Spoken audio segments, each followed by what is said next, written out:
নমস্কার বন্ধুরা, আজ আমরা নিয়ে এসেছি শুটকি মাছের ভর্তা। এখানে আমরা ব্যবহার করেছি কুচো শুটকি, কুচো মাছে যেটা রয়েছে। তারপর আমরা এক এক করে পেঁয়াজ, রসুন, লঙ্কা কেটে নিয়েছি। কেটে নিয়ে কড়াইতে তেল গরম করে তাতে পেঁয়াজগুলো নরম করে ভেজে নেব।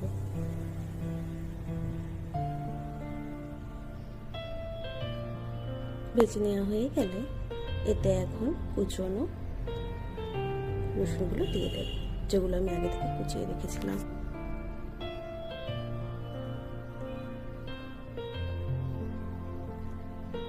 তারপর শুটকিগুলোকে যে আমি গরম জলে কিছুক্ষণ ভিজিয়ে রেখেছিলাম সেগুলো আমরা কড়াইতে দিয়ে দেব, দিয়ে খানিকটা নাড়াচাড়া করে নেব।